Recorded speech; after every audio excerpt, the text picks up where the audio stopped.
Look out your window, the grass ain't green, it's kinda yellow, see what I mean? Look up your chimney, the sky ain't blue, it's kinda yellow, you know it's true. It's so hard to figure what it's all about. When your outside's in and your downside's up, and your upside's right. Don't you wanna make you wanna twist and shout when you're inside out? Hey guys, so this is how I started the open mic night that I did last Thursday. It was quite a fun experience, and I do recommend to anyone that has been playing for a while. You know, we've been playing in our bedrooms, in our office, in our studios, maybe we've played with some friends. But the responsibility, the adrenaline that kicks in when you performing to strangers is really quite something. I guess it can be quite addictive in a sense, and that's why there's so many performers and people crave the attention and such like things like that. And it is different to play at home when you can re-record and delete any bad takes, and when you live and that's it, and that's the opportunity that you have. So how did it come about? Why did I do it? So I've been playing since I was 14. I've never been really shy. I was taking my guitar to school and I was playing in front of friends. I was not singing because, as you can possibly hear, I'm not the best singer in the world, just average. I think I'm not too out of key most of the times, but bum notes is part of the trade, for me at least. And I always enjoyed playing to friends and with friends. Even now, whenever I have opportunity, I like to pick up the guitar and play a few tunes to family and friends and people that I know. Music nights, jam sessions. I joined a guitar group a while ago where we were practicing a few songs, and in that circumstances I realized that there was no one else to sing, so I said, I can sing. No, anyone can sing in reality, better or worse. And then it was a matter of time, and I was verifying that I had less and less time to play guitar, to go to these groups without an actual purpose. Like, what's the point of playing guitar, of getting gear, of reviewing gear, of discovering new things and new sounds, if not actually performing? It's like it's like baking cakes but no one's eating your cake. It's a bit pointless. It's not pointless, it's fun, but it can feel frustrating. It was feeling frustrating to me. A while ago, before the pandemic, I had queried around some people that were in the music business, not music business, but were in the know around town, and they said, oh no, you should definitely play a few songs here and there. So I knew that door was kind of open. So when the opportunity came last time, I jumped at it.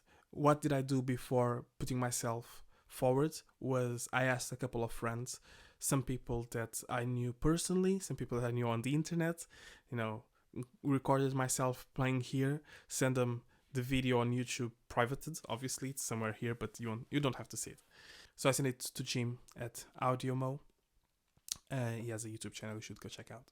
And they said, oh yeah, you've seen people playing and singing worse and getting paid for it. So I was like, okay, that's all I needed to hear. I also asked a guy that bought a guitar from me, and this girl that I did a duo gig once, I was playing guitar and she was singing, like, do you think, will I embarrass myself? Oh, no, go and have fun. Which is always like, you're not great, but go and have fun. At least you'll enjoy yourself. It's a non-paid situation. So I put myself forward. The slot was at 7:20.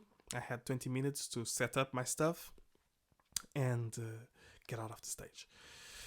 It's like, okay, so I'm gonna take the acoustic guitar, obviously, but the acoustic guitar got with a little issue that the bridge sunk in the body because of lack of humidity or too much humidity. It's always the case with acoustics, so it got stuck at the tech the previous Saturday. So like, okay, I need to find a solution.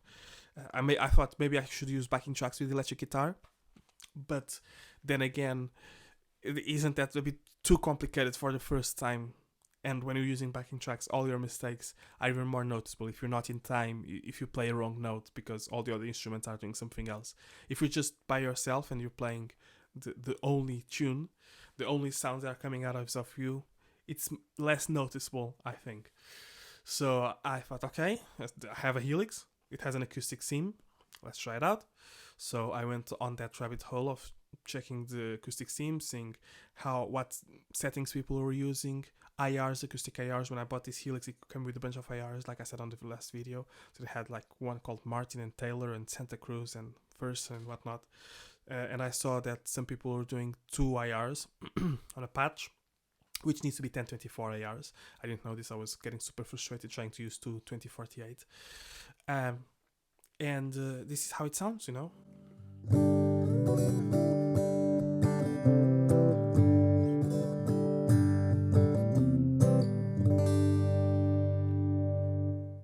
Just for comparison, I'm going to show you how does the acoustic guitar sound through a patch that doesn't have IRs and it's just an acoustic patch from Michael Westbrook.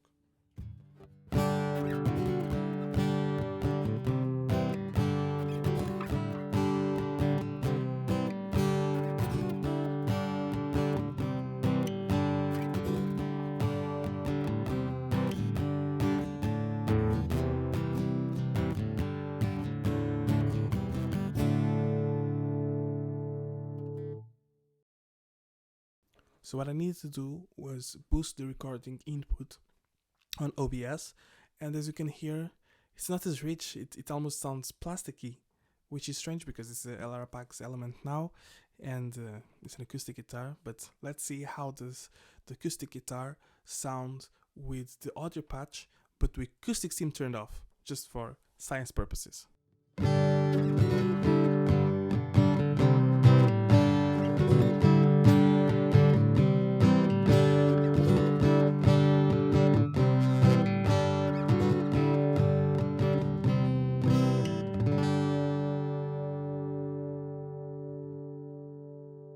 And now the acoustic guitar with the acoustic theme turned on, which is a bit redundant really, but you know, just see how it sounds comparatively.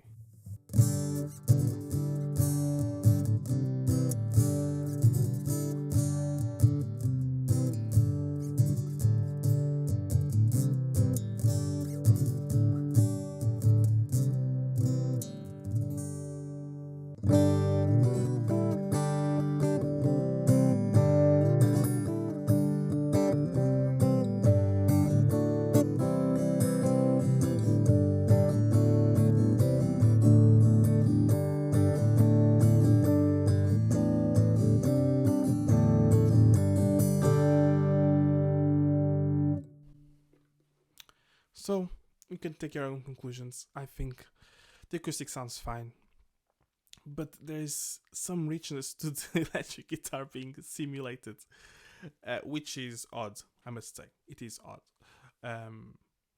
This is to say that I think it kind of actually sounded quite good. The people that I invited and were able to go told me that the guitar sound was really good. It was the gear part of it, alright? What songs did I choose? Inside Out by Traveling Wilburys to start, because I thought, oh, that's like the one that I played at the beginning.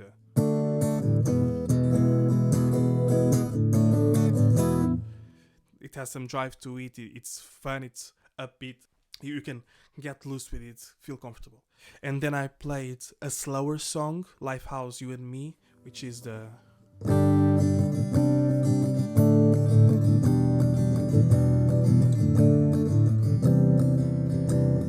What day is it? And it what month? This clock never seems so alive. So something a bit more chill. I thought, you know, it's a dive bar according to them. It's not a pub because pubs are usually bigger.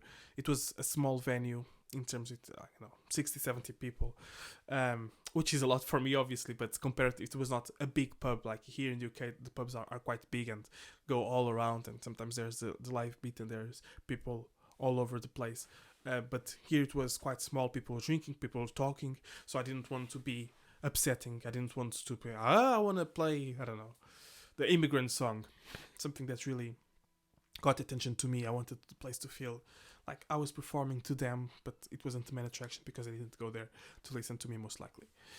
So I thought this one is a good one. Then following some advice, I thought I'm gonna do something different in the middle of the set because I chose 5 songs in 15 minutes. I practiced, I recorded it, and it worked. So I played Pica do Set, which is a Portuguese song. It's a fado, sort of.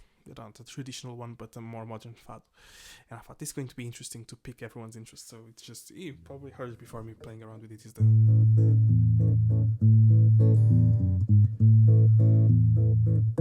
de manhã cedinho eu salto do ninho e vou para a paragem de bandolete à espera do 7, mas não pela viagem. So something like that, so people actually stopped and were looking like, oh, this is different, I wasn't expecting this. So that was cool. And then I played the last 2 songs. I just introduced myself then. My name is Rafael, I'm here to play a few songs for you. Hope you're having a good time. Have a slice of pizza, have a drink. Thank you for having me. I'll see you next time. And then I played Waiting for My Chance to Come, which is the bits from the demos of the guitar that I just did. And the other one was Give It All Back, which goes, to me, I played it like this.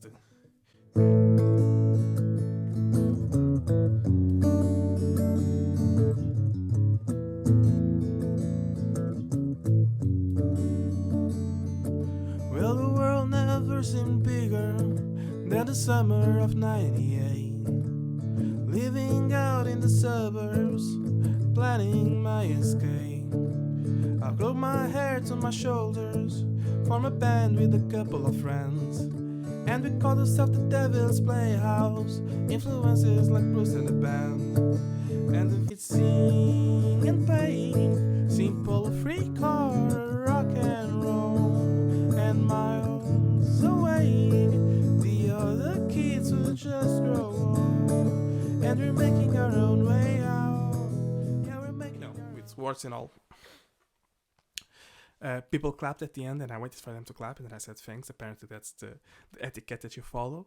And then in the end, I packed my stuff, put it at the side of the stage, and went to have a slice of pizza, 2 humongous slices of pizza that I didn't account for because they were quite good. And that was it.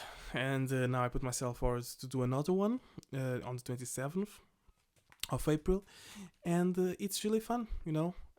It wasn't perfect. I played wrong chords, not for long, you know. I took my iPad to see the lyrics, but then the font was too small, so I lost myself. I couldn't see what exactly were, so I just went from memory. Obviously, there's something to be said about remembering the lyrics, but I can't. I really struggle with that. So I practice a lot, as much as I can. You know, I have kids, I have a full-time job, I have a family, I can't ignore them like I'm doing now. But I practiced as much as I could to know the songs, at least listen to them. And then once I got there, it was do or die. You live by your performance that day, and I think it's something that if you haven't done it, try it out. You know, if it's possible for you to do. If not, if you don't have a venue, invite some of your friends and say, "Oh, I'm gonna play 2 or 3 songs." It's not like you're just playing in the corner and they're talking like, "Oh no, I'm gonna set up and we're gonna do like light some candles and play."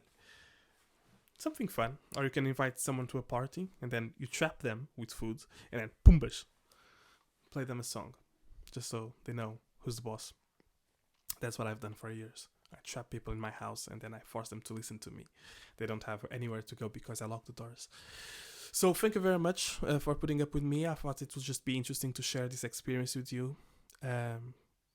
Again, if you have an acoustic simulator or if you're looking into getting one, I think it is a valid way to play. So thank you very much. I hope this helps you or gives you some insight or, just bores you. I'll see you next time whenever I decide to make another video. All right? Stay safe. I'll see you around. Bye-bye.